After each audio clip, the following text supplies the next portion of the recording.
Okay.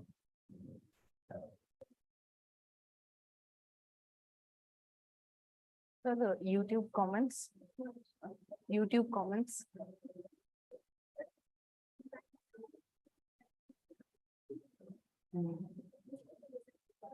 Half an hour.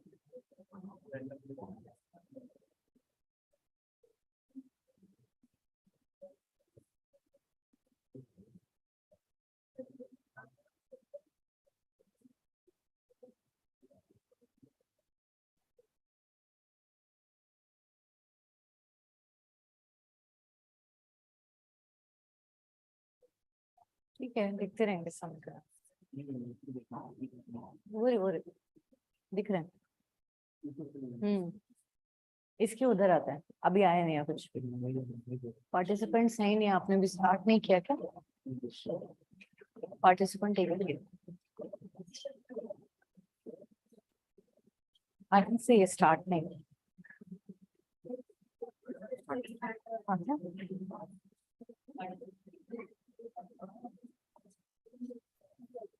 All right. Good evening. Shall we begin? Okay. So students, in the last class, we had taken an introduction pertaining to our GS advanced classes. We had tried and understood that what we will be doing as a part of these particular sessions.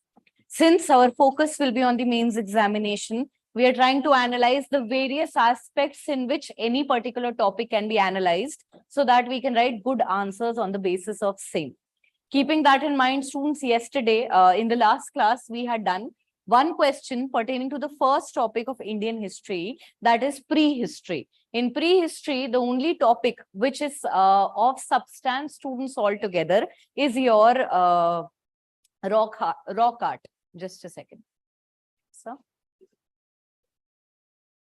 नहीं start हुआ.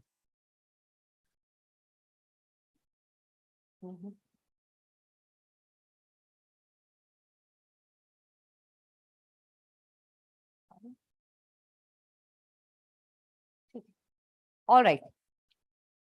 Keeping that in mind, students, I had told you about two topics that we have to cover today. One was the Indus Valley civilization, and the second one is going to be your Vedic and the later Vedic period.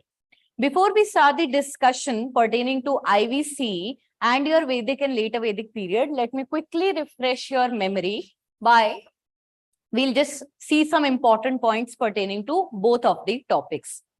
Students, when I say IVC, IVC is defined, first of all, as the Bronze Age civilization, or it is also known as the first urbanization in my country. Why do I call it first urbanization? The reason being, for the first time in my country, when I say urban, it is divided into two features, which is coming up of cities, and these cities are flourishing on the basis of trade.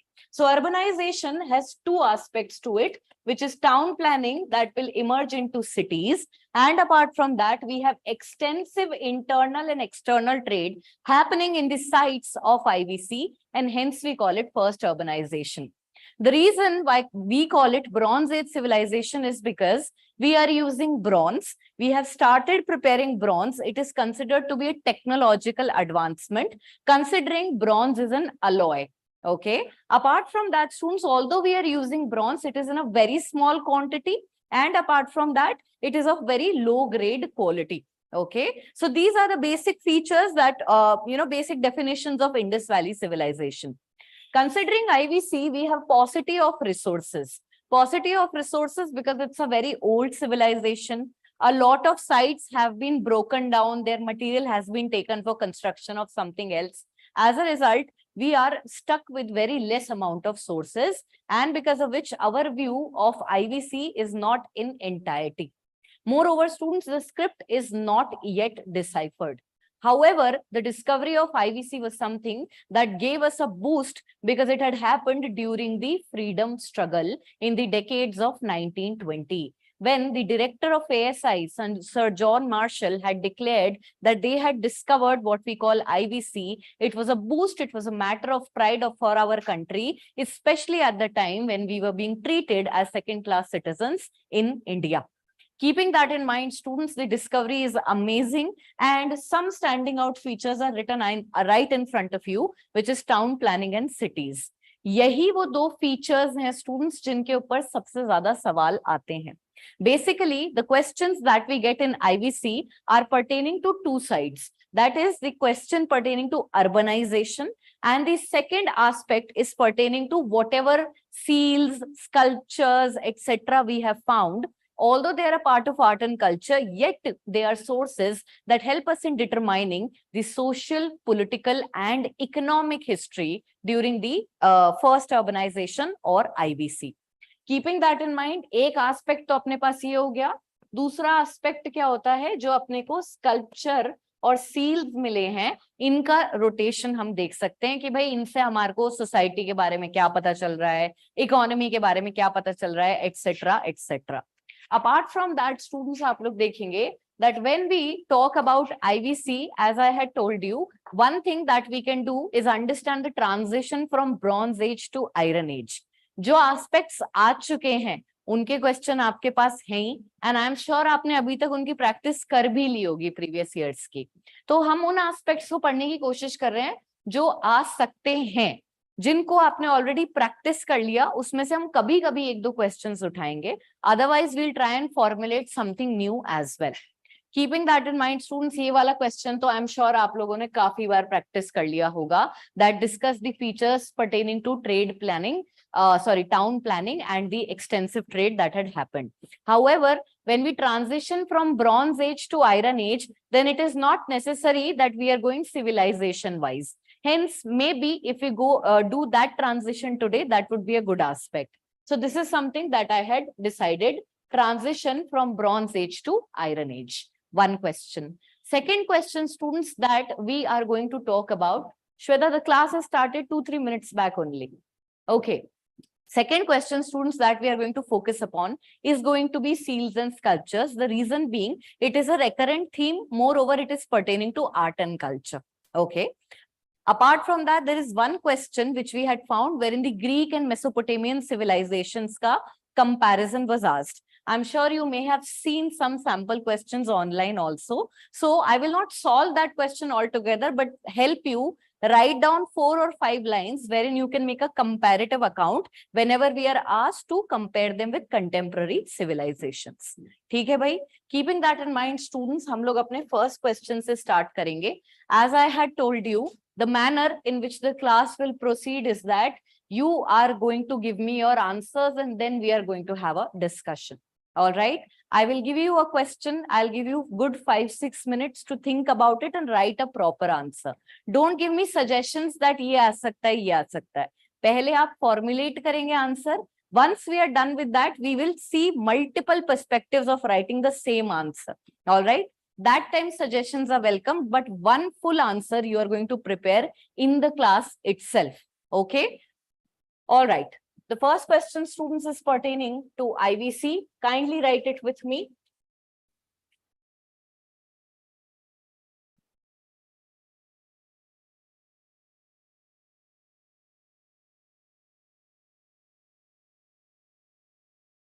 Just a second. See the question.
Okay.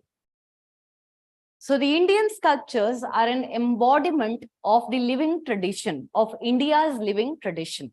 Okay. In this respect, discuss the key developments in sculpture during Indus Valley civilization. Moreover, students, how can they be used to reconstruct history? It is 4:06 in my clock at the moment. You are getting precisely 6 minutes to answer this question. You will divide it into introduction, body, and conclusion. And I will ask each person separately about the same.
All right.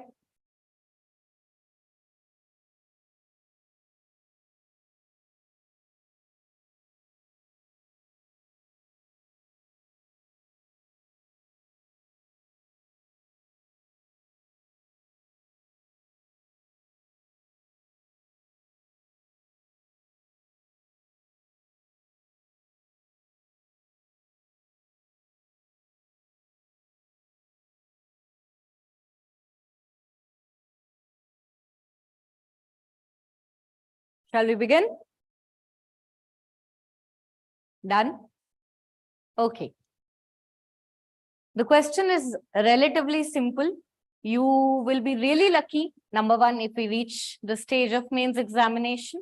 And apart from that, if you will be really lucky if you get a question from IVC, because IVC is one area जहां पे बहुत घुमा हुआ question भी आ गया तो भी answer same ही होगा, क्योंकि लिमिटेड कंटेंट है, लिमिटेड इंफॉर्मेशन है. Keeping that in mind, students just be very straightforward when it comes to the IVC questions. Okay.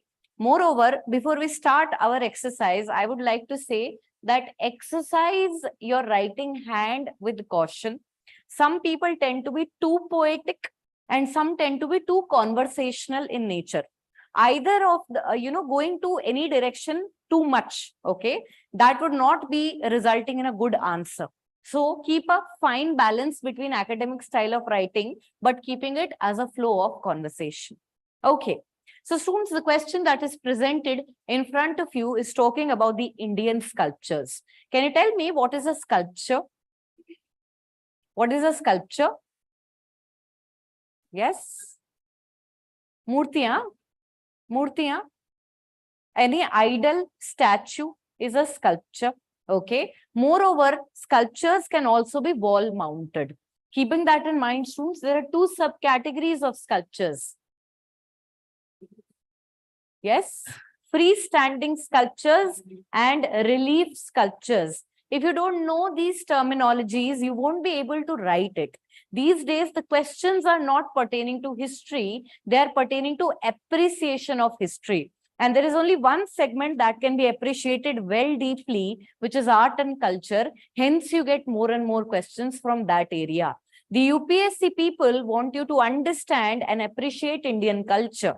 Okay. And this appreciation only comes when you have a factual background already intact. So we have two types of sculptural tradition, students, which is your, when we say sculptures, we have two types of sculptures, relief and freestanding. What is a relief sculpture? It is a wall-mounted sculpture that may have varying degrees, which may call it a high relief sculpture or a low relief one. Is a high relief sculpture more aesthetic or a low relief one more aesthetic? High relief, why? Why? Depth. What is a high relief sculpture, number one? What is a high relief sculpture? Sorry?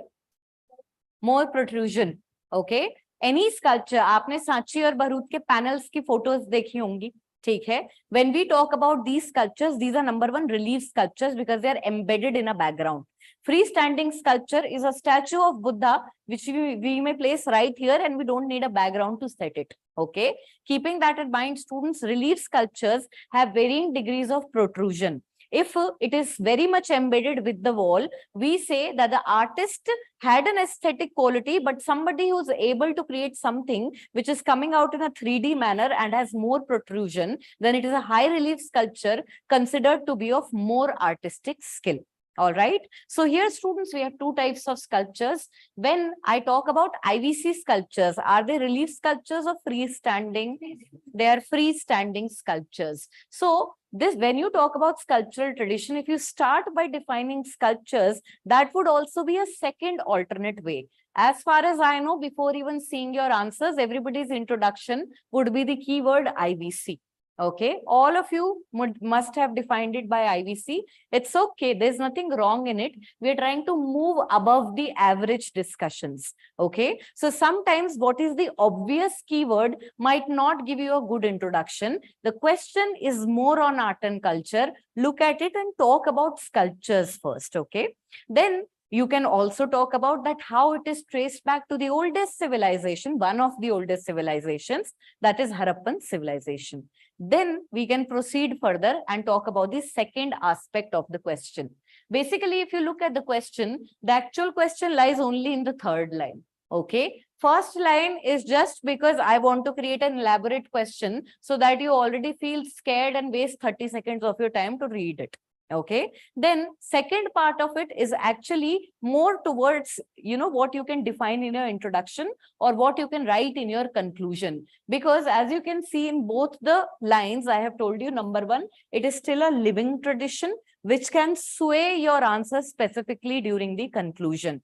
Okay. And also, students, I have told you that discuss the key developments in these sculptures. When I talk about developments, you should also little bit focus upon the materials chosen for construction. We have the lost wax technique, which is showing that there was high artistic skill. Finally, students, the third aspect is something which I'm pretty sure you all must have had a good analysis of. The seals and the sculpture, students, are reflective of religious history, social history, economic history, and even political history. Keeping that in mind, I hope that you may have been able to formulate your data properly. Before even starting the discussion, can anyone tell me what kind of tools they have introduced when it comes to the body portion? How are you presenting your data? In a narrative manner, bullet points, flow chart, etc., or you have done a combination? Where are you introducing what? Where are you introducing what?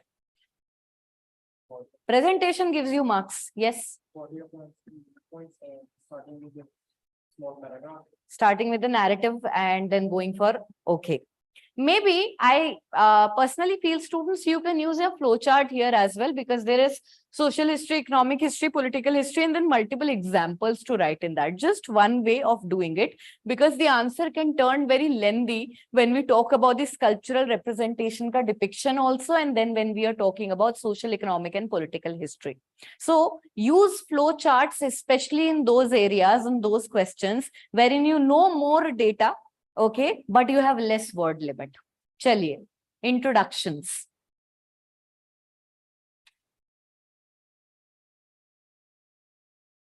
Okay, just a second. So online students, I'll see your answers also at the same time and I'll give you some suggestions. Meanwhile, the ones who are sitting in front of me, yes, please participate. There is no embarrassment in a classroom.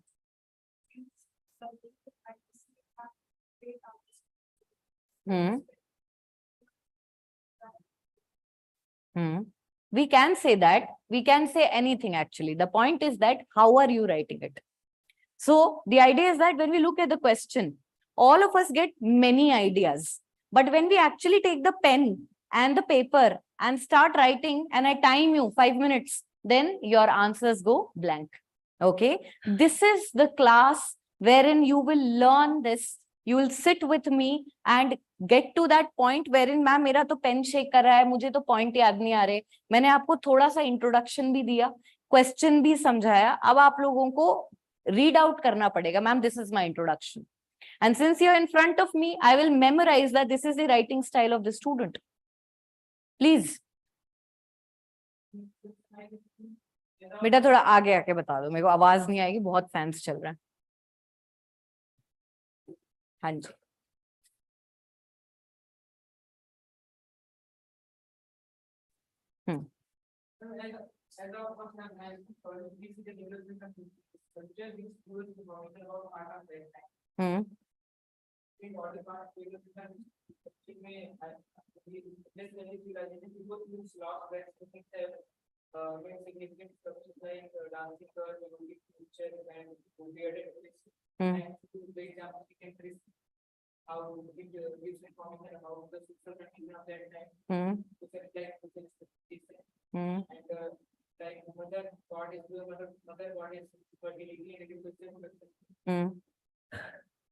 Okay. I just want the introduction. Just want the introduction. Yes.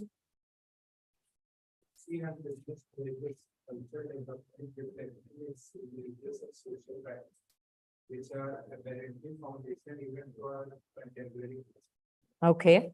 All right. So you have introduced the element of continuity in the introduction.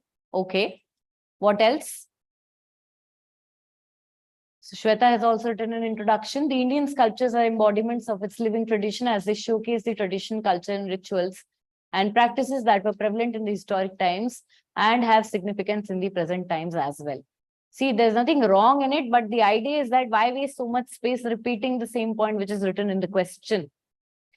Okay, somebody, we have Pradeep, the sculptures of IVC flourishing between 2500 to 1500 BC. दोबारा बेटा कभी date नहीं लिखना और लिखना तो C dot के साथ लिखना. Offer vital windows into the ancient culture and society. Okay, all right, good, decent. Yes, please.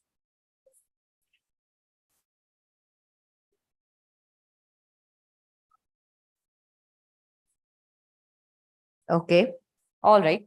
So yes, please. Anything? Go ahead. Harappan civilization in India, it founded all over Indian subcontinent. From to making sculptures, to making sculptures of bronze, we imported bronze tin from Afghanistan and copper from Rajasthan. Okay, so you have pointed out the sources. ठीक है? All right. Let me give you one perspective. Okay, let's talk about the introduction. As I've told you, students, what I had imagined and what I think most of my students have done is talk a little bit about the IVC and IVC's introduction. Some students have directly quoted the question wherein they have introduced the element of continuity, which indeed is a very essential part that can be seen in Indian history all throughout. Okay, I was thinking that maybe it can be a good conclusion. Okay, when it comes to introduction, maybe don't open your cards very quickly. Make it more engaging altogether, wherein the teacher feels कि अच्छा भाई देखते हैं आगे इसने क्या connection बनाया है आंसर में. तो इस बात को ध्यान में रखते हुए students, if let's say we can take two perspectives, one keyword can be IVC itself, and the second keyword can be the sculptural traditions in India. So maybe I can start writing, maybe. Okay, students, please start writing. I will narrate the introductions, little bit points according to that. Okay. So if we start with the sculptures, you may write that the Indian history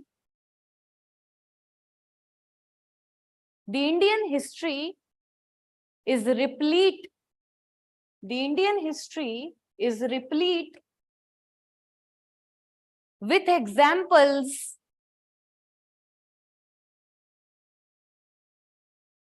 of sculptures depicting religious and secular themes.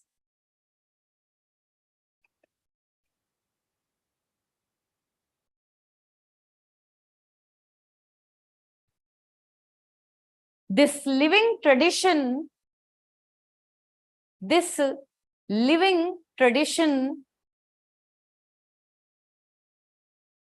can be traced back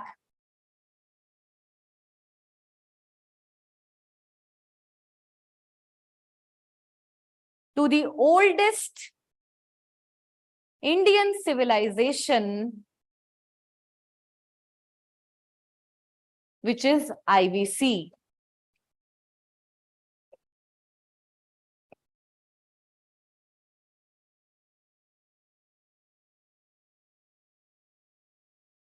Okay, एक point और लिख लेंगे इसके अंदर students. These sculptures, IVC sculptures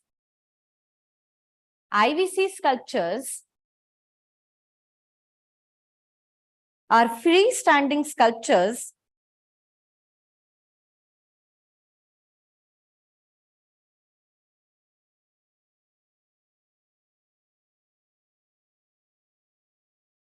conceived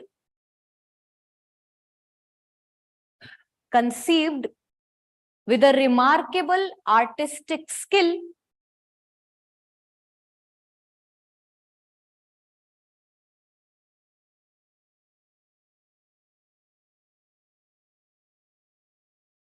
That's it.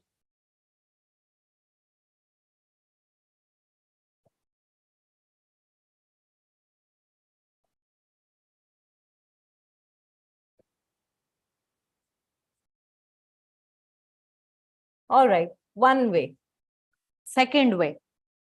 Number one, students, I humbly request all of you, when it comes to ancient India, don't write dates. Write the century and write a C dot. The ancient Indian dates are a matter of debate. Even historians use guesswork. And when you guys put in very specific dates, for instance, 2500 BC to 1500 BC, I have never seen this particular division that has been done. Moreover, if you move from author to author, you must have always seen differences in the dates in ancient India. I request you all to use a C dot before writing any particular date and give a larger idea of the century. If you're more sure of the quarter, you can say first quarter of 8th century, second quarter of 8th century, or first half or second half. Don't go for precise dates if you're not sure. Medieval India, colonial India, definitely you have definite dates. Ancient India, not at all. Okay, so I would not really start my answer with Indus Valley civilization flourished between this and this. Otherwise, I'll have to give an explanation what is early, what is mature, and what is late. This is not the demand of the question. The question is over sculptural tradition. Keeping that in mind, students, I can just write about that the Indus Valley civilization being the first urbanization, लिखेंगे, the Indus Valley civilization being the first urbanization in Indian subcontinent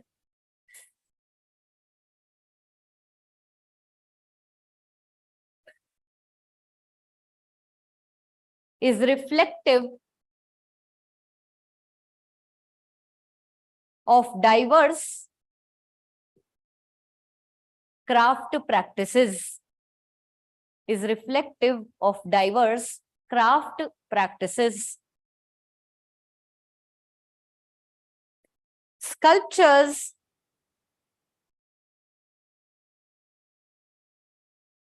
were a popular art form in IVC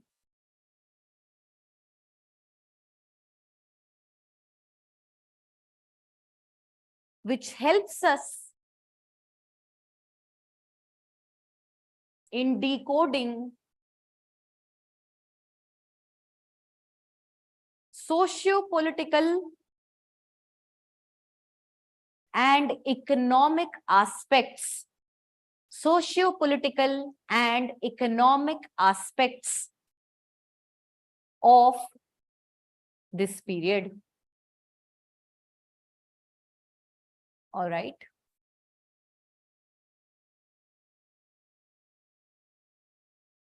Just a second.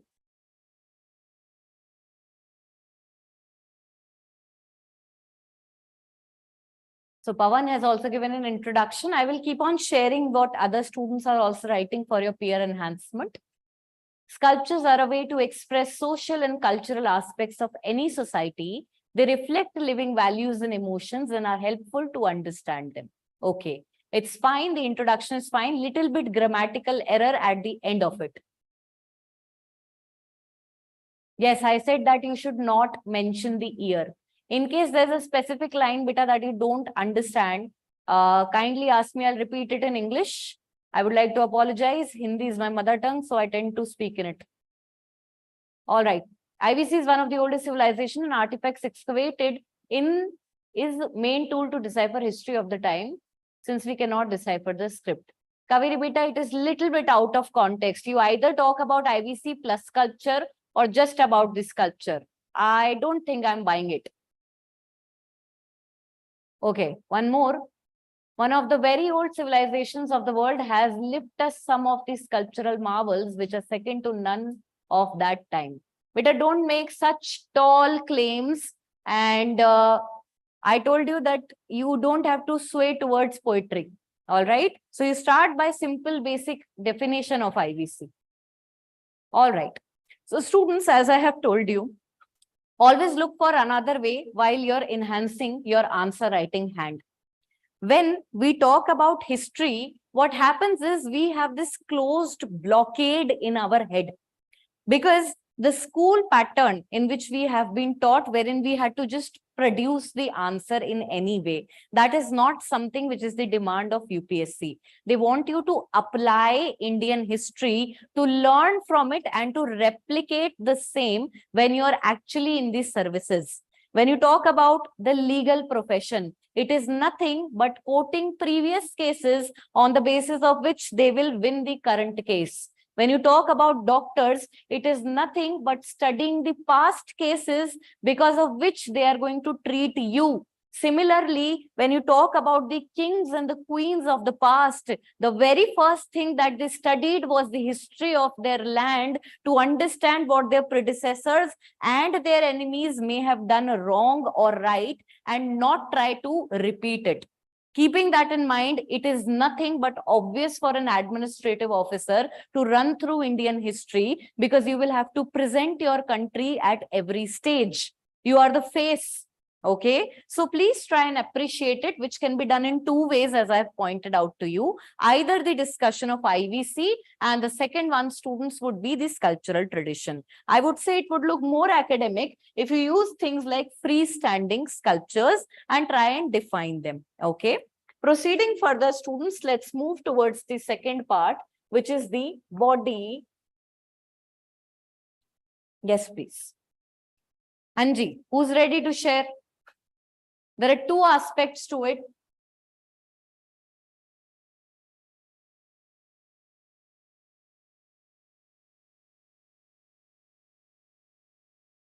Yes. What is the point then? I'll just come, I'll give you my perspective. You will never be able to develop your own.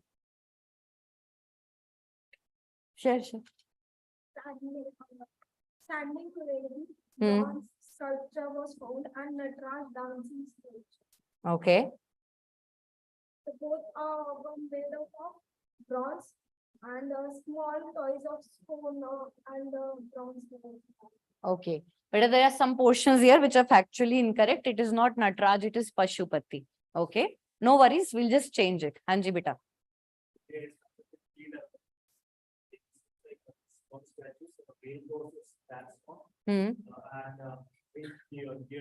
Bearded priest. Okay. And next one was bronze statue. Hmm. As I mentioned, the dancing girl. Hmm. With anatomic pictures. Hmm. And we used lost that Technique. Hmm. And the next one I was terracotta images. Okay. Various Bull figurines. Yes. And Mother goddess. Terracotta mother goddess. Okay. But how do you guys have connected it to the third part of the question? Because if you start defining all the examples, you will take up so much space. Then how are you going to correlate it with the socio-economic and political history? What will you do with that? Yes, please. 1 second. the use of road is concerned with the road development of road technology. Hmm. Use of past method to also develop technology. The culture of what is signifies the importance of fertility. This is being present in India. Culture of dancing signifies the development of some sort of dancing and music, and there is one. There is no culture of this which is made up of stone signifies the development of stone work. Which is also called as this part. Okay. All right. So you have written it in a narrative form. Can we put in more structure to your answer? Do you personally feel that more structure can be added to the body portion? Maybe the presentation that, ma'am, I should have given a heading wherein I either formulate my answer on the basis of examples, or I either formulate my answer on the basis of social, economic, and political history. The point is that students, every examiner, let's say, see from their perspective, which I've told you multiple times, they have a limited time to check your answer. Okay, you have to make it worthy to be eye-catching, and that needs to be a mix of narrative plus bullet points. Giving headings is something I've never denied. Even if your answer is a narrative answer, it should always have some headings wherein the transition from introduction to body is shown. All right, so your answer has all the points which are required for this, but the structure is something that wherein you have to either point out, maybe you have written it, you have not told me, but there is something lacking when it comes to the bullet pointers. That this is my heading, this is my heading. What else? Yes. Ma'am, I think I focused on something of socialism, wherein I started. Okay. Some of them were, like, river type, that, and I related to that of person, which tells us about the animals that might have been domesticated at that time. Okay. The worshipping pattern of people, they might have worship, because of this meditation worship, I Good. related to that. And then I went to the bronze, wherein we have found out bronze statue of dancing girl. Okay. And it tells us about the fashion sense of the people of, Because she's wearing a lot of bangles. Okay. Tribhanga position for classical dance.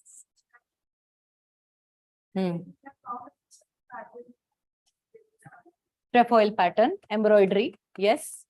All right. Good. So students, as I can see, you guys have the knowledge background, but the structures are lacking. Okay. So keeping that in mind, let me give you two perspectives how we can put in the body wala portion. Maybe I have already given my introduction wherein I have discussed Indian sculptures, wherein I have discussed IVC. I will directly jump to the point and say that IVC sculptures are constructed by three materials of construction. Okay, we have stone, we have metal, and we have terracotta. That's it. I will write this line. I'll just repeat for you. Listen to me first, okay? I'll repeat everything for you guys. So, IVC sculptures are constructed either out of stone, metal, or terracotta. These are reflective. If we have not written the IVC introduction, if we have written the sculpture introduction, then we will again point out that how these are indicative or reflective of the socio-economic and political changes or political history that was a part of Indus Valley civilization. Once we are done with this common line, which is an introduction in itself, maybe if you have done IVC wala introduction, on the contrary, you can introduce the freestanding point here, okay, and the material of construction. Once you are done with this, there are two ways to arrange your answer. You either start by giving three headings, which is social, political, and economic history. Otherwise, you can take any three examples, zoom into them, and from that you can help us in making the examiner understand that what kind of history can be derived. Maybe I can take one example from each of these. When I talk about stone, I have my bearded priest. Okay. When I talk about terracotta, I have mother goddess. Okay. When I talk about metal, I have the bronze dancing girl. Keeping that in mind, students, अब क्या होगा कि मैं क्या करूंगी, एक का example zoom in करूंगी. Let's say I start with bearded priest. Okay, when I start with bearded priest, I will tell that first of all, seeing at his shawl which he is wearing, it has trefoil embroidery which seems to be expensive. Hence, the man has been given the name of a priest or a king.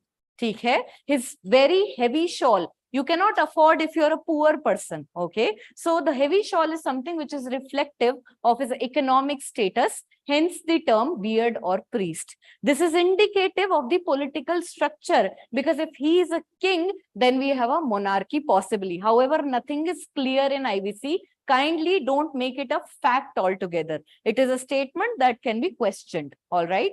Second thing, students, is that when we talk about this guy, his eyes are in meditative position, which shows us that he may have been a priest. Irrespective whether he was a king or a priest, that we come to know due to the trefoil pattern shawl, it is giving us insights into the social and political history. So, चलिए अब इस पूरी बात को retrace करके आपको लिखना सिखाते हैं.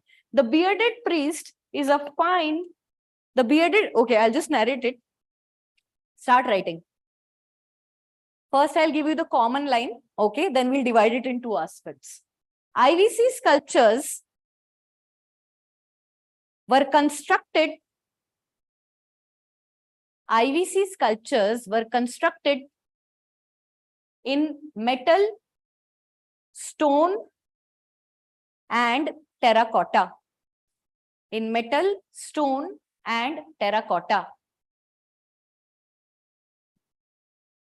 These are indicative.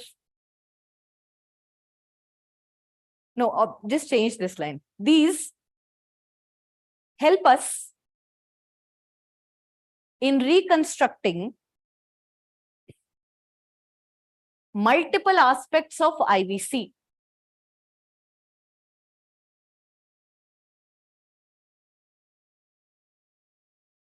For example, now you start with the topics, okay? First, bearded priest.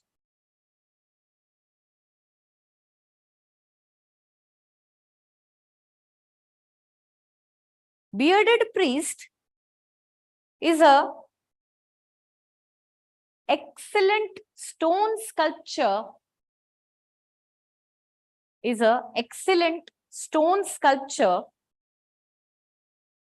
that is indicative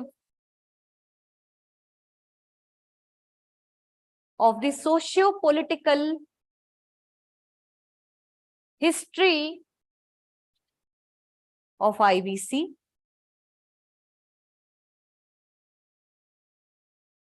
It's trefoil patterned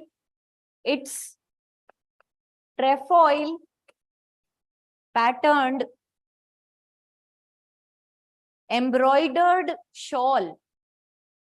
Its trefoil patterned embroidered shawl tells us about his high economic status, high economic plus social status. High economic and social status.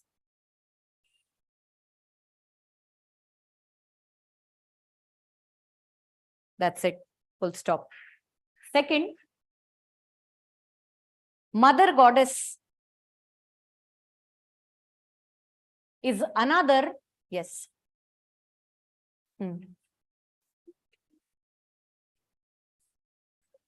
King and the priest. So the idea is that when you talk about the meditative eyes, we are only speculating. We just got the sculpture. We are sitting there and speculating as historians. As a part of speculation, we have given him two titles. That is the bearded king or the bearded priest. When we give him the title of king, it is reflective of the embroidered shawl. When you talk about the closed meditative eyes, it seems like he may have been someone who is of a higher social authority. Okay, so these are 2 points. Anyway, since we have pointed out that it's reflective of socio-political history, and since we have given the title of bearded priest / king, pura likh denge aap usse, it'll be enough. According to me, it'll be enough indication so as to what you're trying to say.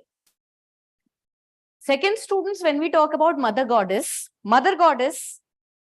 is another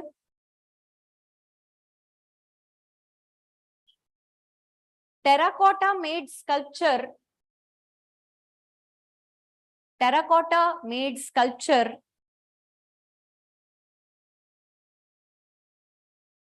found from IVC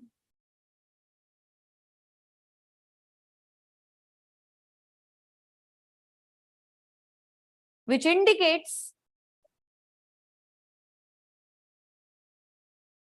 that worship of female deities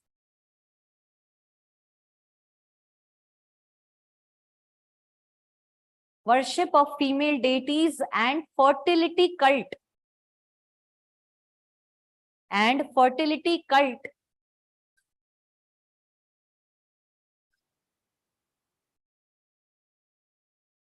was popular under Harappans.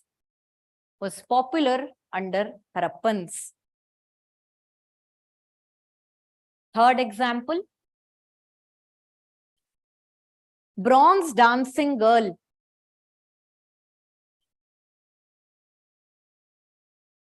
Is a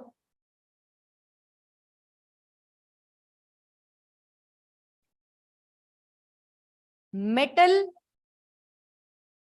is a bronze sculpture metal मत लिखें. Bronze dancing girl. Okay, we have started with bronze dancing girl. All right. Okay. So you either write it dancing girl is a bronze sculpture or bronze dancing girl is a metal sculpture, which is using the advanced lost wax technique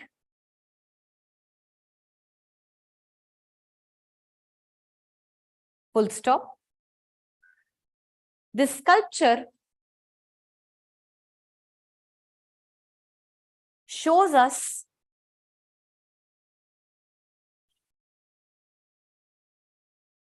okay, let me rephrase it.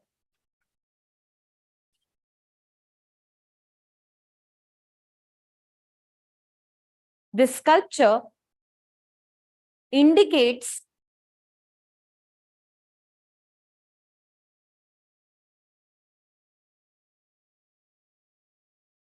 the beauty aspirations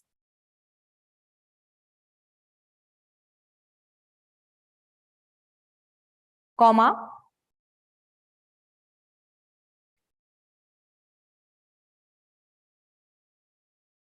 represents the jewelry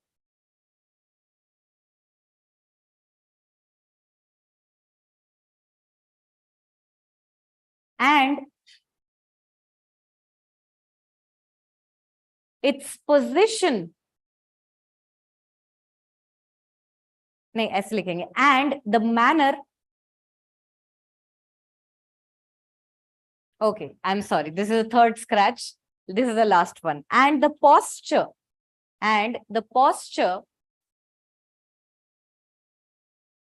of bronze dancing girl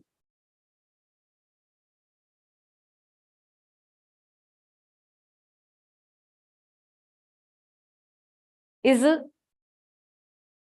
Tribhang posture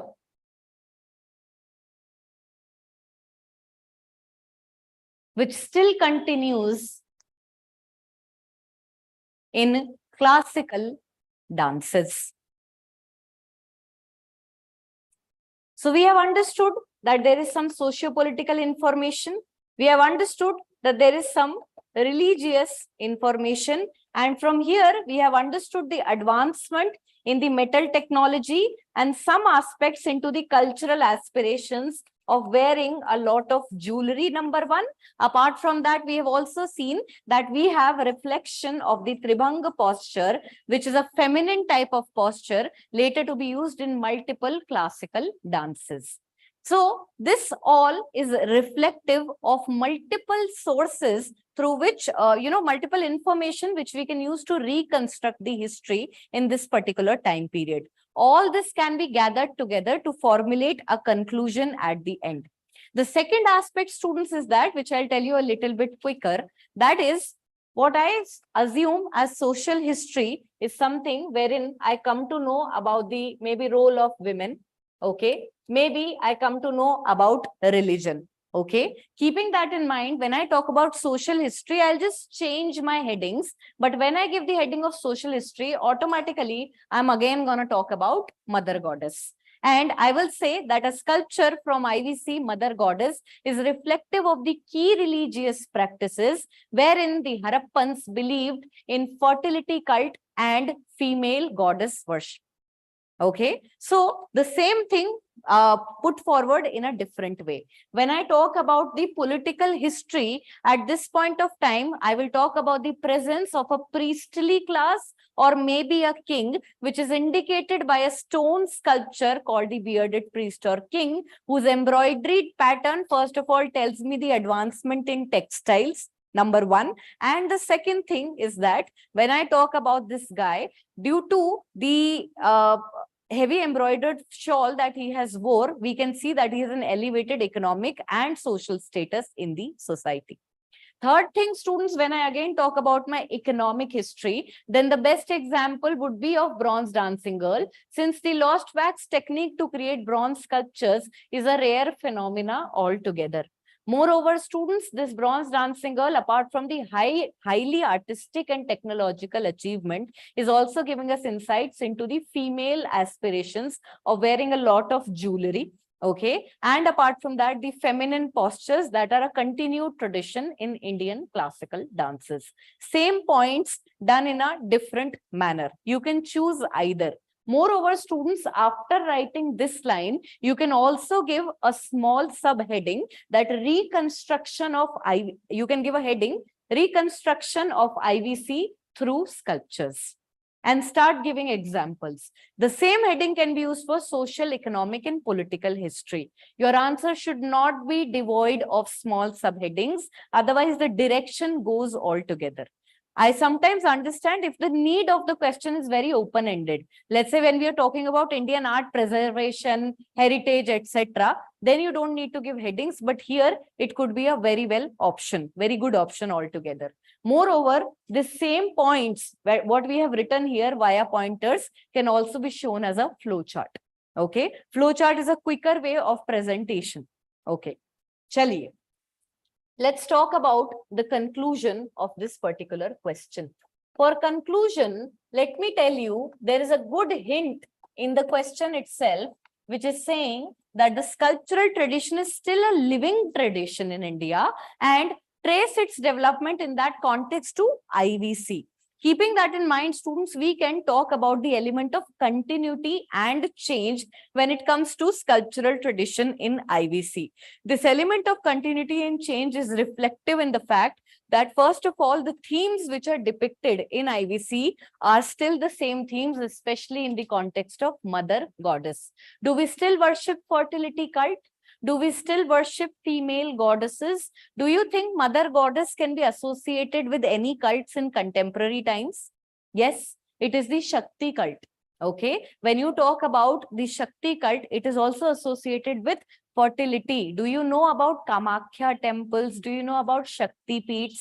These are similar stories, students. Why do we worship the fertility cult? Because in the very beginning, our subsistence pattern absolutely depended on the nature and of course the demography, kitni population hai hamari. That is why, students, this cult has a continued application even today in the society.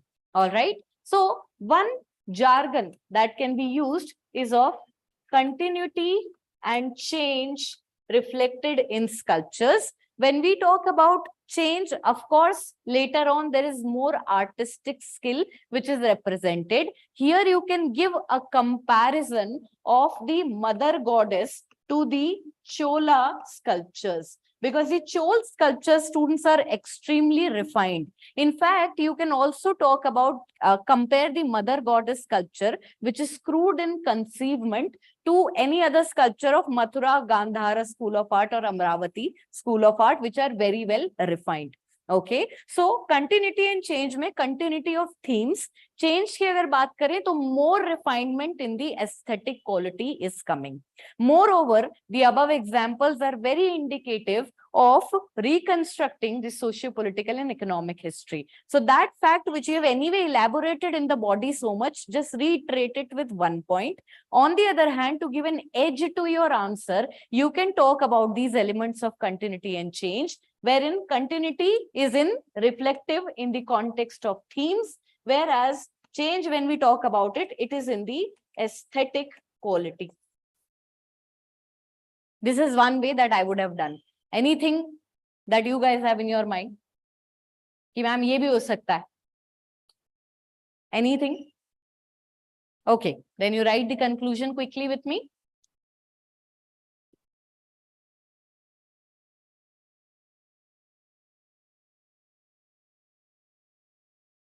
Okay. Sorry, beta. Matriarchal society, matrilineal society. We are not sure of the traces. I don't think that Harappan society was matrilineal altogether. Matrilineal successions need to be known. Okay, we don't have that much information. For that matter, we don't have any manner to properly define the society. We know that there are economic differences, which we are considering to be social inequality at this point of time. Right now, we are not even sure whether it was a monarchy, oligarchy, etc. Most people agree with the concept of oligarchy. Okay, so the paucity is something of resources that you can't make such point altogether. ठीक है. Reconstruction of history beta already has been incorporated when we spoke about the body portion. We have just spoken about that only altogether. Okay. So you will write the above examples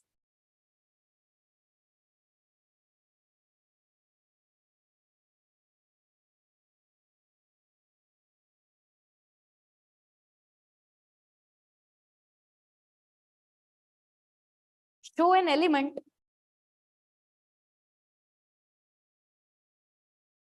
of continuity and change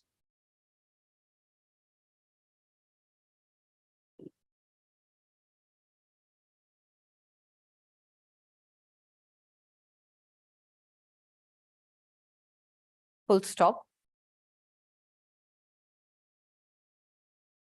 The themes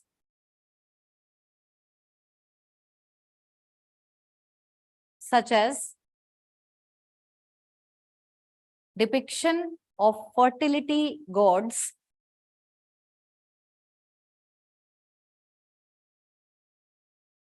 can be traced till contemporary times.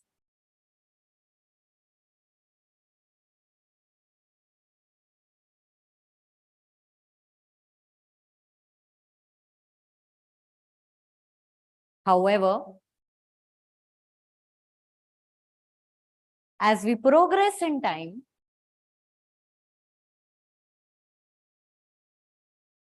the aesthetic quality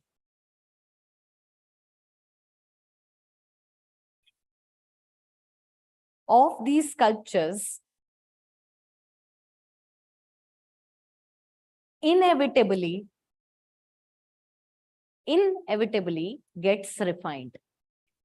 The usage of the term students inevitably itself is indicative कि time में जब आगे बढ़ेंगे तो betterment होगी.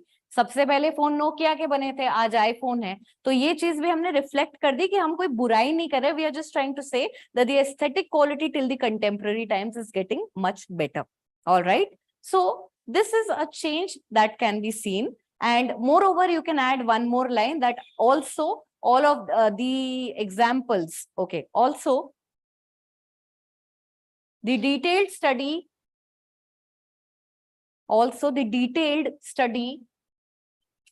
of these sources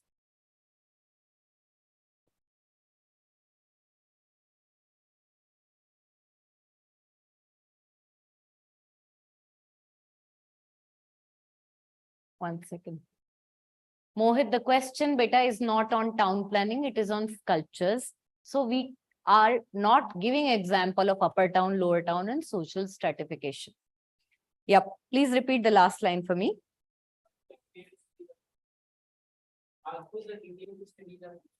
Helps us in reconstructing many aspects of IVC. Helps us in reconstructing many aspects of IVC. क्या बोला था मैंने? रिपीट तो नहीं कर दिया सर्कल? सही है ना? Okay. All right. Again, students, we are done with one question. We have taken almost an hour to complete it. We'll gradually keep on increasing our pace. The idea for me is not to give you answers to as many questions as I can. There is no point of it. You have already done your foundation. The idea is to gradually pace forward. For instance, till now in today's class, we have done one learning. That is, there is more than one keyword in a question when it comes to introduction.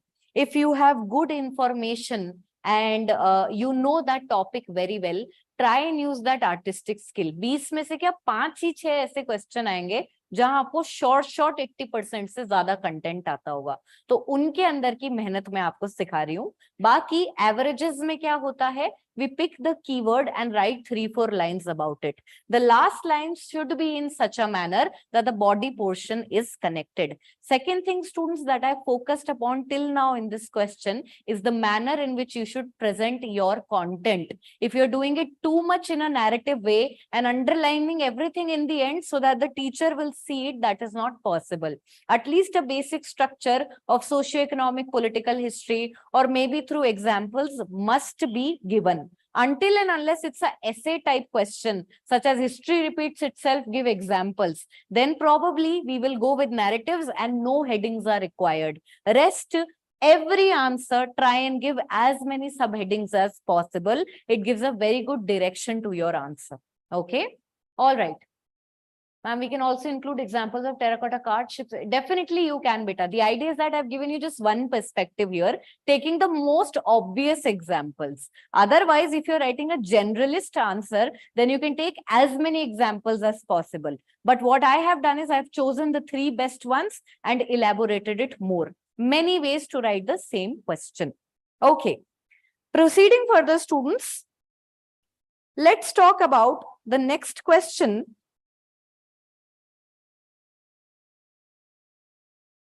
Now we'll take one question from Rigvedic, later Vedic period. Okay. The obvious questions from Rigvedic, later Vedic period, students, that are given for practice are mostly based on social, political, and economic history. Considering the need of the hour, I don't personally feel that you will ever get a question on social, economic, political transition. However, there is one element of Vedic culture that many people fail to see. They see it in art and culture, but forget that they have already studied it in NCERT. And that is in the context of the development of Sanskrit literature. This is one question that I personally feel can come, since we have already got a question on Persian literature. In that context, kindly write the question.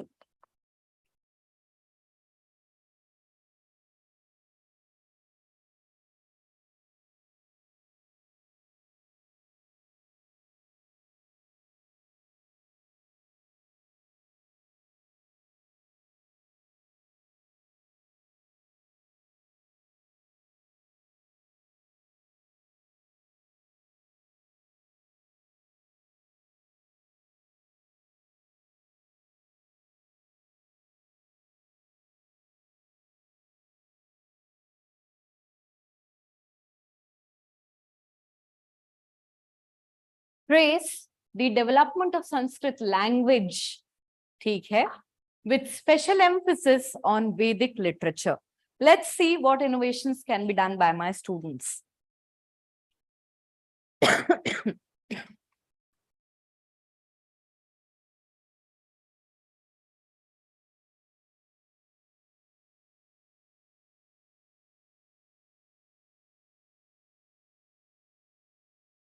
Five minutes maximum.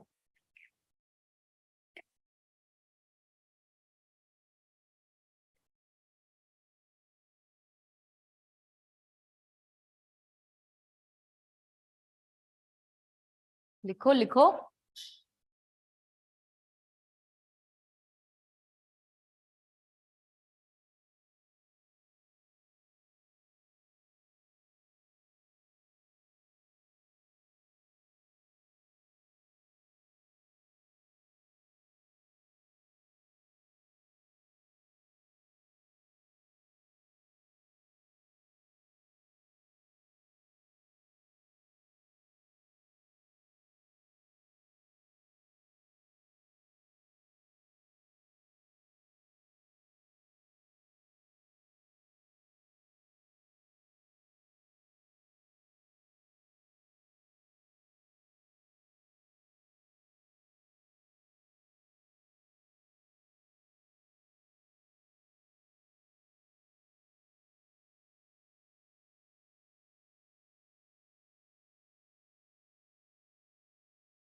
Request my online students to participate as well.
Yep. Any discussion? Okay. How well versed are you with the new NCRT? How well versed are you with the new NCRT? In fact, are you reading the new NCRT? No?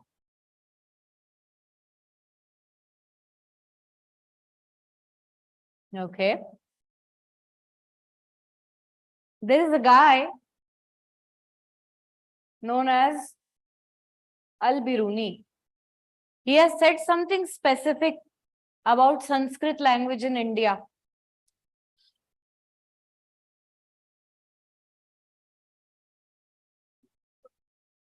Sorry, please. Wapas.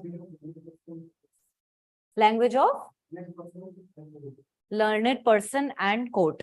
Okay. Okay, tell me, what is something amazing factually that you know about Sanskrit? Oldest. First literature in Indian subcontinent. Okay. World's oldest spoken language. Okay.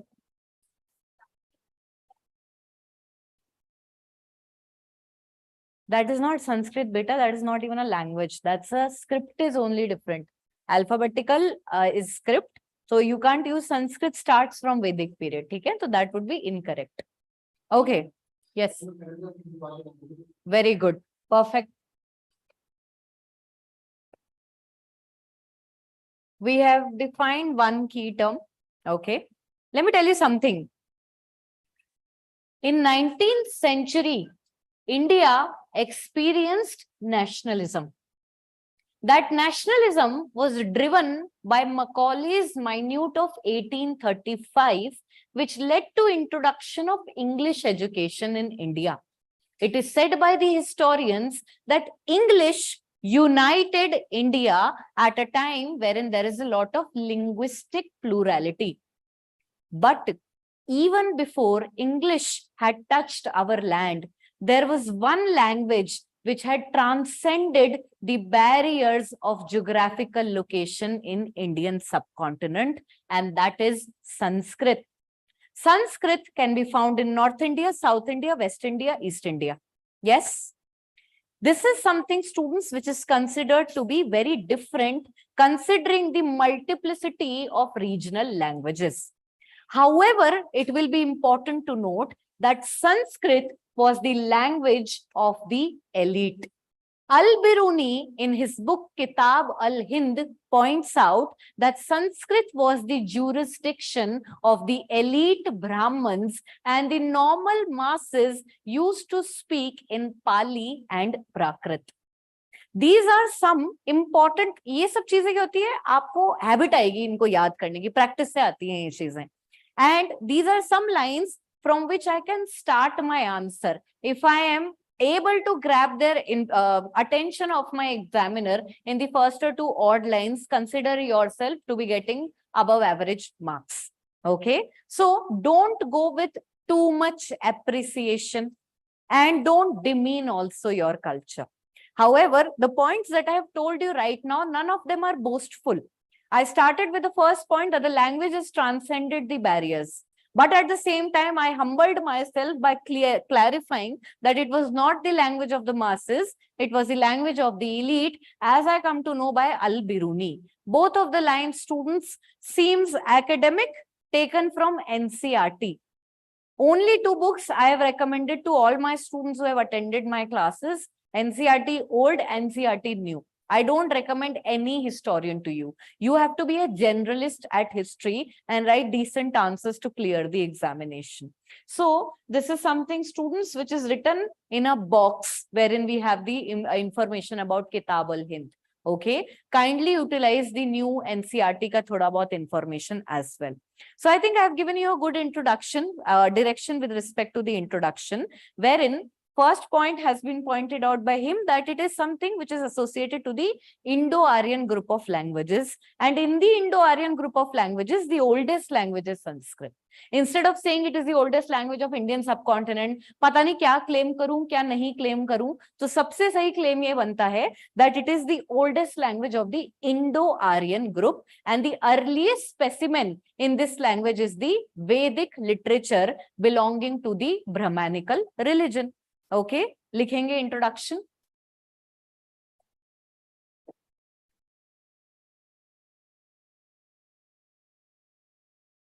Sanskrit language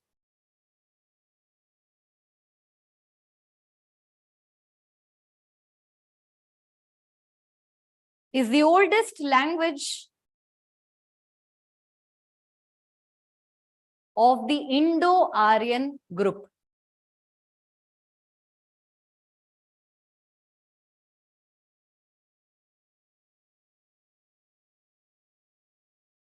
Despite being called an elitist, quote unquote करके लिखेंगे, despite being called के बाद में quote खोलेंगे, despite being called an elitist language, Sanskrit transcended the geographical barriers of the Indian subcontinent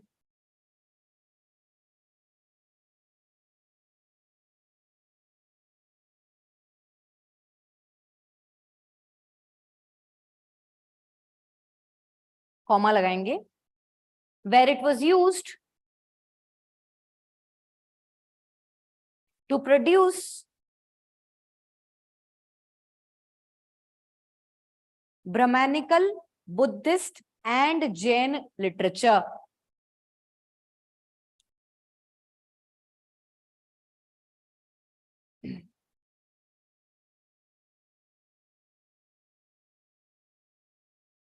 Plethora means a bulk, okay? Plethora of secular literature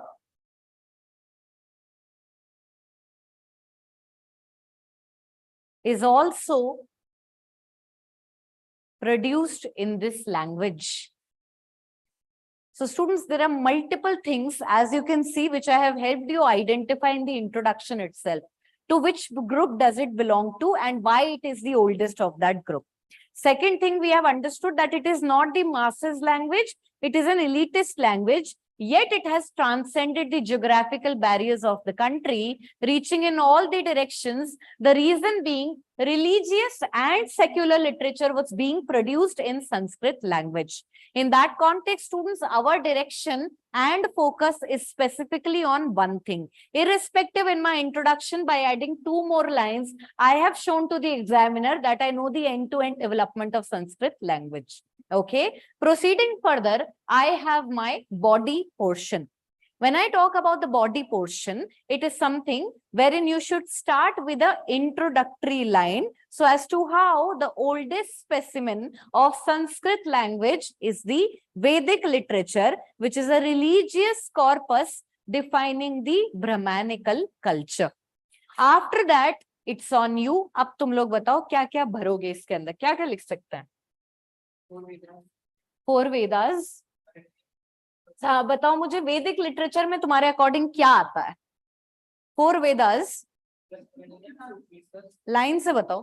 plus every Veda has dash attach to it. Every Veda has Veda attach to it. Every Veda has first of all Brahmans attached to it. Brahman, Aranyak, Upanishad. Then every Ved, ऐसे तो every Ved has priest attached to it also. Out of all the four Veds, which priest is given the highest degree of respect? देखिए कितना पढ़ के आए. Out of all the, हमारे हर वेद का एक ज्ञाता होता है. ठीक है, जैसे ऋग्वेद का जो होता है उसे होत्र कहते हैं. Okay, so we have four priests whose domination is each Ved. Out of all four Veds, the knower of Atharva Ved is known as Brahma. Okay, the priest associated to Atharva Ved is known as Brahma, and he is considered to be at the top of all four Veds ke priest. Okay. So here students, okay, that's more added information for you guys, okay. The more you will read, the more content you will keep on getting. So we have four Vedas, we have Brahmans, we have Aranyaks, we have Upanishads. This is your Vedic literature. If I convert it to Brahmanical literature, can you add something more? Huh? Dharma, secular literature, okay. I am saying, चलो वो बनता है धर्मशास्त्र का, लेकिन उसको थोड़ा secular मानेंगे, वो सोसाइटी के लॉज हैं उसके अंदर. I am talking about Brahmanical religious literature. Very good Shweta. What else? Line by line चलो, क्या कंपाइल होएगा उपनिषद के बाद में? वेद तो हो गए, वेद तो हो गए, डन है. जोर से बोलो. What is the next thing, students, that will be compiled after the Upanishads in the Brahmanical religious literature? Vedangs are the prerequisite to read the Veda. If you don't know the alphabet, you don't know English. So Vedang are here only. Vedang are the limbs of Ved. If I start, you come to nursery and I tell you, give me 5 lines about cow. And look at the poor child, 2-year-old. He's like, what is she saying? So I have to first teach you alphabet calmly. Okay. And then I will proceed by making you write some words and then put you towards making a sentence. Similarly, Vedang are the base, grammar, Vyakaran. Okay. Why do you study Sanskrit grammar? To study the hymns which are written in Rig Veda. I hope you understand that now. In the Gupta period, Smritis, yes. What is Smriti? Arey bhai yaar. Don't know this? Ramayana, Mahabharat and the Purans. What is Puran? Old which is new. Old which is new. Same stories written in more of a story manner so that the masses could connect with them. Why are we doing all this marketing? Because Jainism and Buddhism is eating our clientele. Okay. And that is why we want our followers back. How do we make them come back? We'll enhance our product. तुमको भी salvation दे देंगे. आप रामायण महाभारत सुन सकते हैं. Shudra were allowed to listen to Ramayana Mahabharat. Yes. So in that context, students, we have these two epics and we have Puran. In together, it is known as Itihas Puran tradition. Is this the way in which you will compile your data? You'll start by talking about Vedas, then you'll talk about Brahman, Aranyak, Upanishad, and then you talk about the epics and Purans. Is this the way in which you'll write your answer? If you have written that answer for me and your question is of 20 marks, I'll give you 2 marks. I'll just give you 2 marks. There are so many ways to beautifully arrange Vedic literature, students. You just said Smriti. What does it mean? What is Shruti and Smriti? Dekho, it's in the first chapter of NCERT, the reconstruction of sources wala chapter. This is a advanced class and your foundations are done. ठीक है? We don't know the difference between Shruti and Smriti. Sorry, जोर से बोलो बेटा.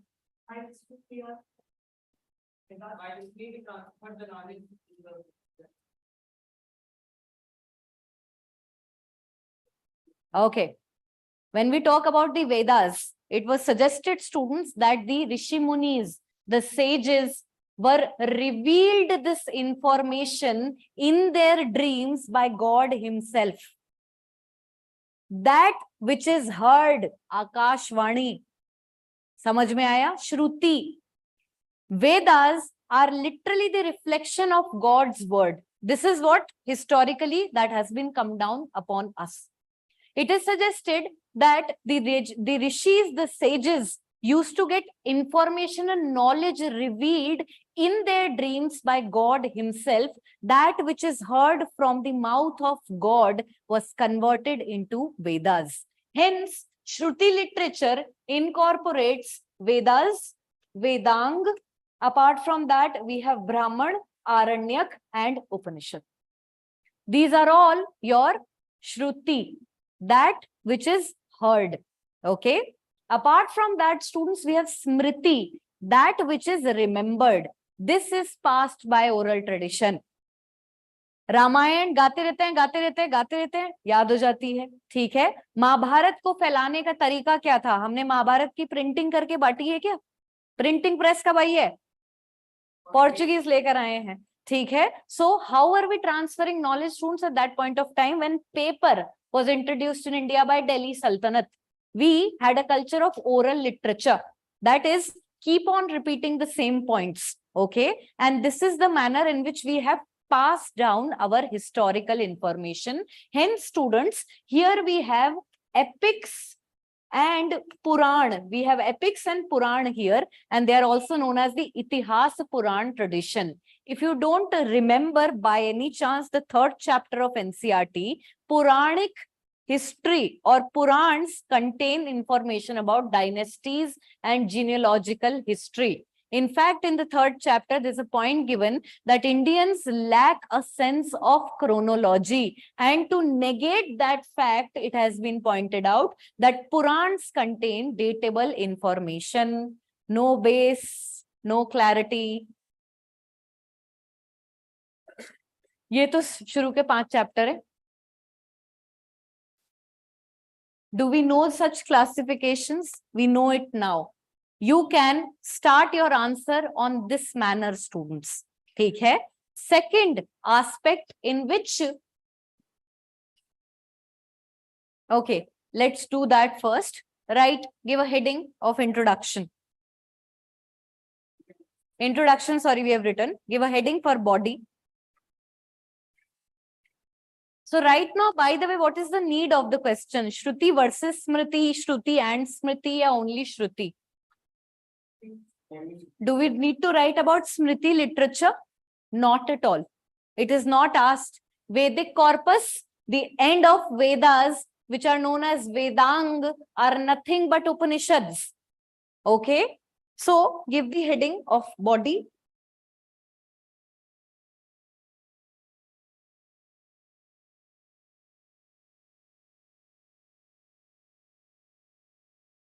The earliest specimen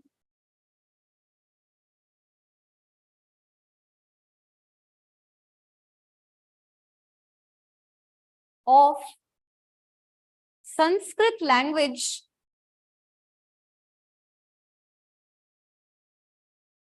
is the extant Vedic literature is the extant, E-X-T-A-N-T. Extant mane vast. Okay. Is the extant Vedic literature encapsulating Brahman, Ved, Brahman, Aranyak and Upanishads. संहिता का मतलब collection होता है. That's it. Okay.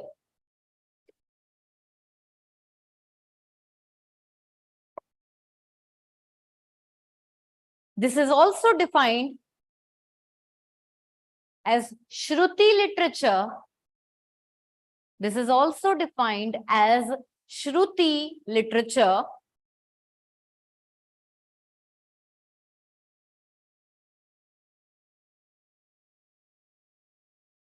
That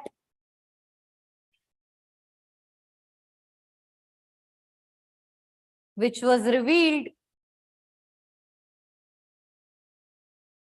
directly from God. श्रुति माने that which is heard की जगह आज से याद रखेंगे that which was revealed. तब आपको ज्यादा अच्छे से इसका पॉइंट याद रहेगा. Okay, all right.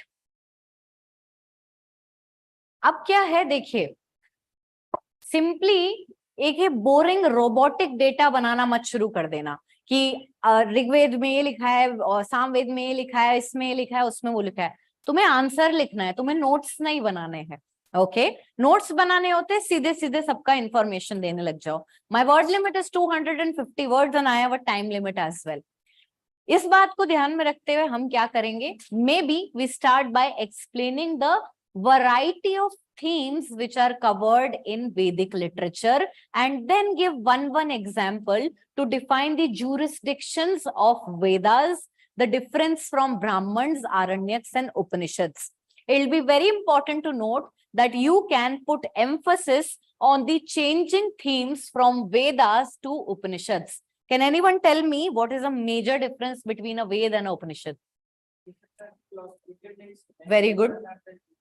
Upanishads were a reaction to the Brahmanical orthodoxy. It was a challenge to the materialistic Vedic culture. Hence, in 600 BC, along with the emergence of two heterodox religion students, we also see the emergence of Upanishads, whose basis is Atman and Brahman and the relationship between them.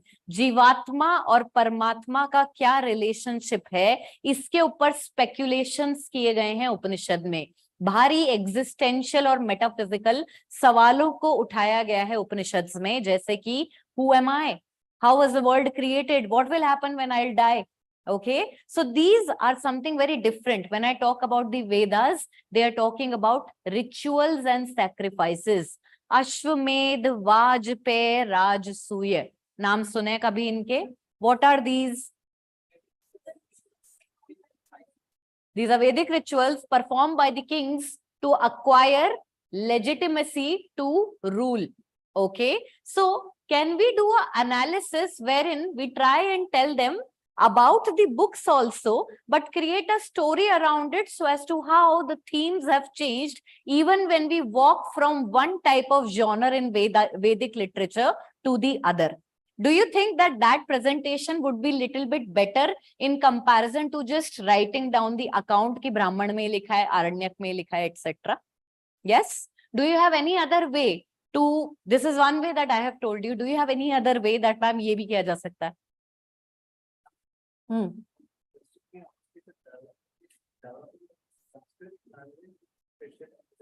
Vedic literature.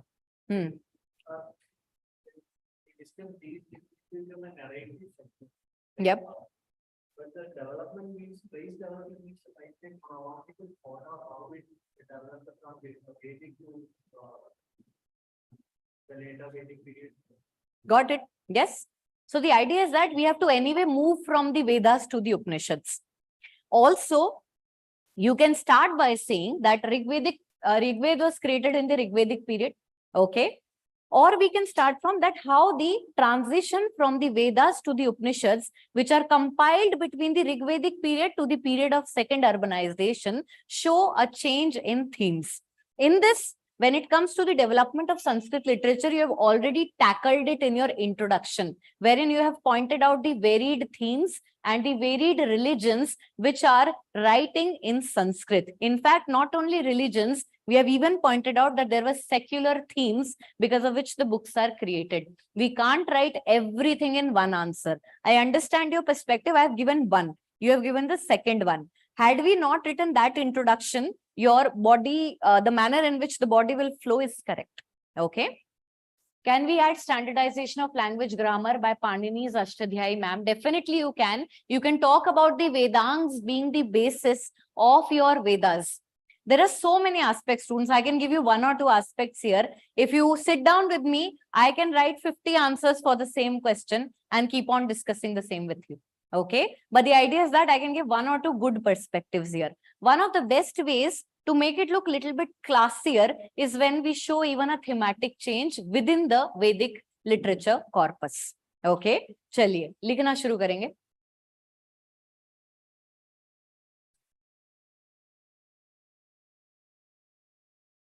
One more point, students. Do you think these books are only religious books? They have a secular orientation also. Are they reflective of socio-political economic changes? Ma'am हमें कुछ पता ही नहीं है वैदिक period के बारे में. Archaeology के नाम पे क्या मिला है? पीजीडब्ल्यू, एनबीपीडब्ल्यू मिला है. ठीक है. उसके अलावा थोड़ा बहुत हमारे को मटेरियल कल्चर वहां का मिला है. वैदिक पीरियड में कोई महल थे क्या? नहीं, हम गाय चराते थे. ठीक है. So at that point of time, what is the archaeological artifacts that are left behind? Not much. Keeping that in mind, students, we are totally relying on Rig Veda, and we had tried to understand it in such a manner wherein we have taken out geographical information from that. Indus and its 5 tributaries, old names. Remember? Ravi, Parshuni, Satluj, Shutudri. Okay. So here, students, we know the names. कहाँ से पता चल रहे हैं? वेद से पता चल रहे हैं. तो आप एक aspect इसका ये भी लिख सकते हैं. How these are very, very important in reconstruction of history. There are n number of ways you can focus on one and elaborate, or you can write a generalist answer. It also depends on आपको exam के time याद क्या आ रहा है. ठीक है. So ये on the spot लेने के decisions होते हैं. अभी मैं आपको एक way लिखवा रही हूँ. That is the thematic changes. लिखेंगे भाई? Okay.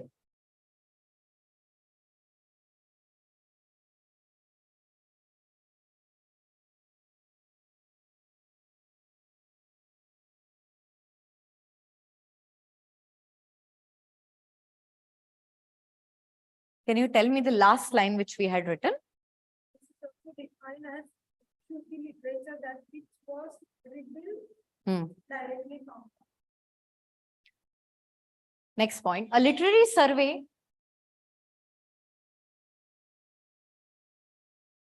of Vedic literature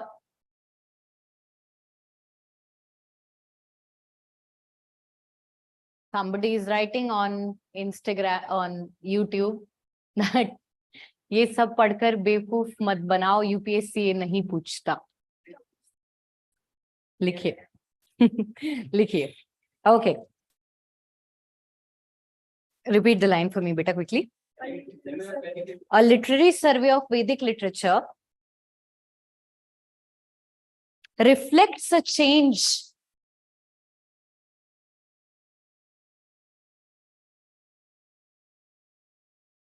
from the formation of Vedas to the Upanishads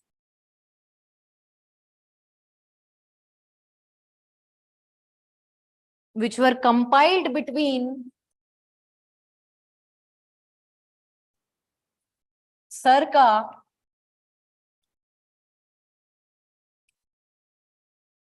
1500 to 600 BC. I know I am using a date, but I am sure here. Second urbanization, fixed date, 600 BC. Okay. All right. The 4 Vedas, along with the associated Brahmans, delve majorly into religious sacrifices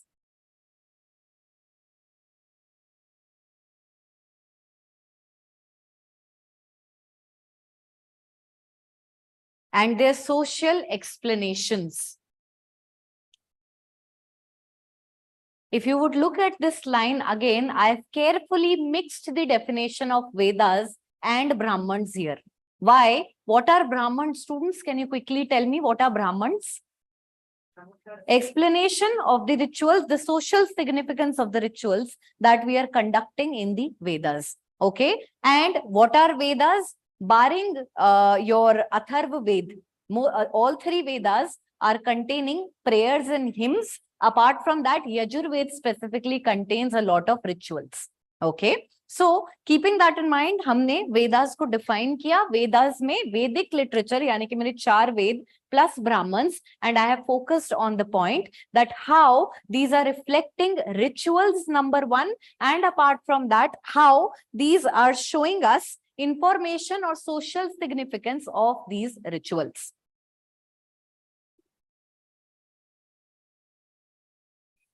These rituals were even used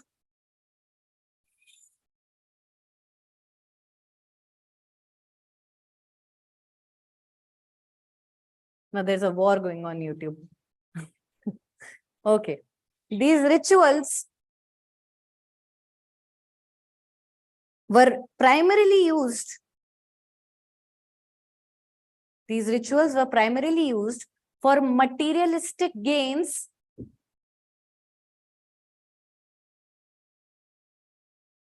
and for political legitimacy by the kings. And for political legitimacy by the kings. तो हमने theme भी बता दी और इसका usage भी बता दिया कि हमारे पास में जो थीम है भाई क्या है.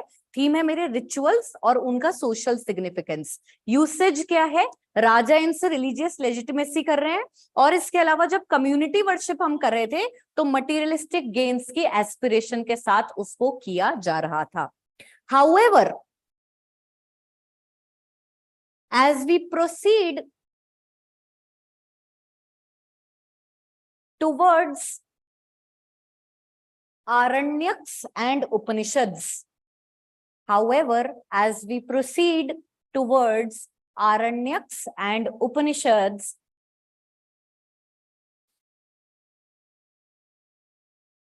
the emphasis has shifted towards philosophical enquiries, full stop.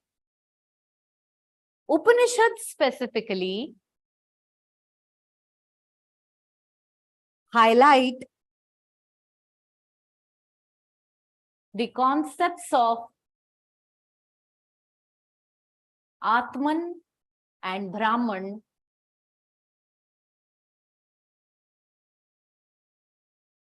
and completely discard materialism. And completely discard materialism. Okay. So students, what we have done, we have seen there are two aspects to this question. We had to trace the development of Sanskrit language. But when we talk about this development, our focus should only be on one aspect, which is Vedic literature. Hence, in the introduction, we had given a fair share of introduction to Sanskrit language, how it belongs to the Indo-Aryan group, how it is the oldest one. Apart from that, we have also spoken about the earliest corpus is religious in nature, yet this language is it is elitist in nature. It is transcending the boundaries of of multiple areas in Indian subcontinent. We have both religious and secular literature produced in the Sanskrit language, and the three major dominating religions which have produced Sanskrit literature are Brahmanical culture, Buddhism and Jainism. Buddhism में बनती थी क्या संस्कृत की किताबें? नहीं, तो फिर लिखा कैसे? ये तो गलत हो गया. महायान बुद्धिज्म भूल गए आप. when we talk about the introduction of Mahayana Buddhism, I had told you the main reason why they are going to decline is because they have adopted the elitist language, while we Brahmins are reframing our product for the market demands, and we are now making our books in regional languages. At least we are trying to make it in simpler Sanskrit. Okay, चलिए, तो यहाँ पे students हम लोगों ने संस्कृत की demand establish कर दी. Sanskrit elitist है, इसके बावजूद इसमें इतनी किताबें बनी हैं. ठीक है. अपार्ट फ्रॉम दैट स्टूडेंट्स हम लोगों ने साथ में देख लिया कि सेक्युलर लैंग्वेज भी थी.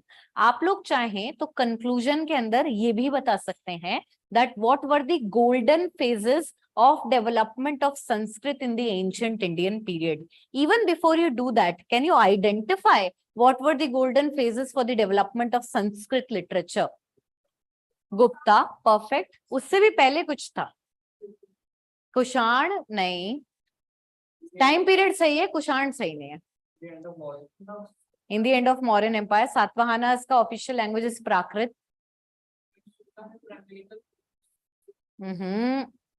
First long chest inscription in Sanskrit, Junagadh Shakas. Okay. Post-Mauryan period is actually the golden age of Sanskrit, wherein the Indo-Greeks, the Kushan, and even the Shakas had adopted Sanskrit as a political language. This is something that they had done to assimilate themselves in a foreign land wherein they were not the original inhabitants. Okay, Sanskrit language, students, transcends beyond the traditional literature. It is even reflected on the coins and in the inscriptions. Sanskrit की inscription बनती हैं, ठीक है. Example रुद्रमन का, ये भी लिख लो, side में एक बॉक्स बना के कंटेंट लिख लो. Alternate way to answer this question. Alternate way to answer this question. Here, if you do it like this, then lesser focus on Brahman, Aranyak, Upanishad. Okay, and more on the development of Sanskrit literature. There is a ratio. These are, according to me, these are open-ended questions. I can sway my answer in any direction as long as it is having a meaning at the end of it. Okay, so another way, आप side में एक box बना के लिख लेंगे. Usage of Sanskrit language in coins and inscriptions. Usage of Sanskrit language in coins and inscriptions.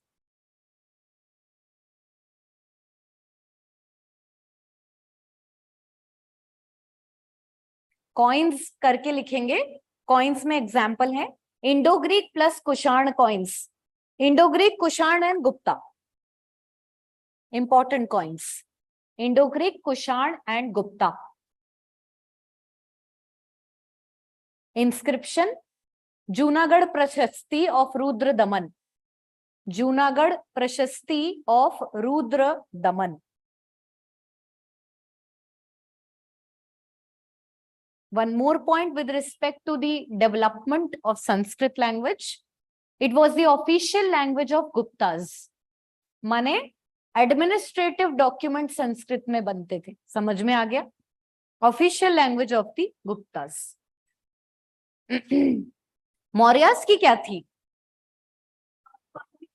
प्राकृत. तुमको कैसे पता? Inscriptions are created in Prakrit language, इसलिए पता है. Okay, all right. Conclusion.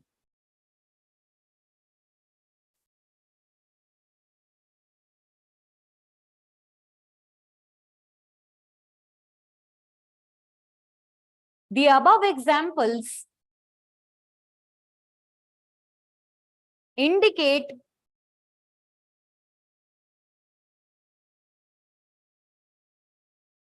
that extensive religious literature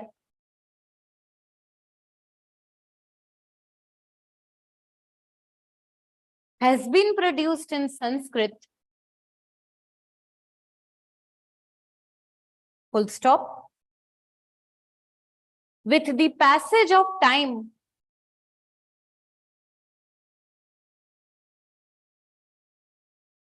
Sanskrit was also used in coins, inscriptions, and in creating administrative data.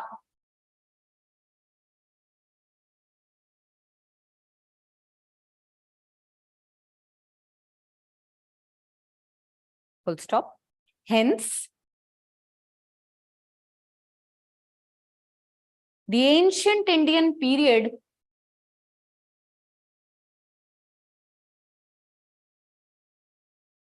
especially from the Vedic culture,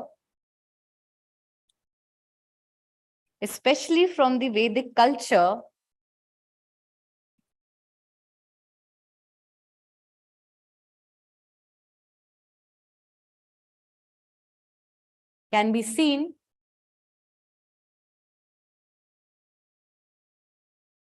as a flourishing period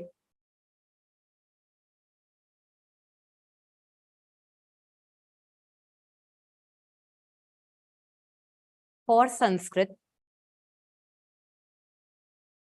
barring BARRING, barring few gaps. ये मैंने क्यों लिखवाया आपको, आप इसके आगे एक bracket खोलेंगे, ये एक पर्सपेक्टिव भी आपको दे देगा. Barring few gaps, example Mauryas. Barring few gaps, full stop, example Mauryas. समझ में आई ये बात? क्या समझ में आया? मौर्यास के टाइम में संस्कृत में ब्रेक आ गया था. ये वाला ब्रेक आपके सेकंड अर्बनाइजेशन में भी है, लेकिन सेकंड अर्बनाइजेशन के टाइम थोड़ी सेकुलर लिटरेचर बनी है इन द नेम ऑफ धर्मशास्त्र, गृह सूत्र, ये सब एनसीईआरटी में लिखा है. मौर्यन पीरियड के अंदर प्राकृत के ऊपर ज्यादा फोकस किया गया था.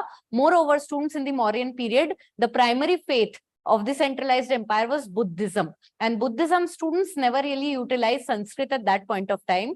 They will only absorb Sanskrit from 1st century AD onwards, when Kushans will start patronizing the Mahayana form of Buddhism. Keeping that in mind, I have given you multiple aspects with respect to the Sanskrit literature. I would like you to do one thing. Go back to home, apply these concepts on the Persian literary question, and let's see how many facets can you write about the same. Okay. Whatever I have told you with respect to Sanskrit, considering themes, the advantage of its being geographically extensive, various corpus, and also students, if you would have carefully seen, even if you don't know anything, it is just that it's Shruti literature, Brahman, Aranyak, Upanishad, yet you can write an answer. You don't have to write कि पहले मंडल, दूसरे मंडल, तीसरे मंडल में क्या लिखा है. It's a generalist question. Okay, the examples, the names of Brahman, Aranyak, Upanishad are itself enough. Okay, today we were unable to do 4 questions. That was my plan, but 30 minutes seemed to be too fast. We'll gradually get into that phase wherein our speed will get increased. Okay, today students, we have done 2 questions. Both are from the art and culture perspective. One is from Harappan civilization, wherein we have traced the development of sculptural tradition, and we have given a special emphasis to Harappan sculptures. We had also tried to understand how it is helpful in reconstruction of history. In the second one, we have spoken about Sanskrit language development. In the end, we had spoken about, in the conclusion, we had spoken about multiple applications of Sanskrit language. The second way to conclude your answer can be how Sanskrit is a very important literary a language in which we have multiple sources that help us in reconstruction of at least ancient Indian history. Yes.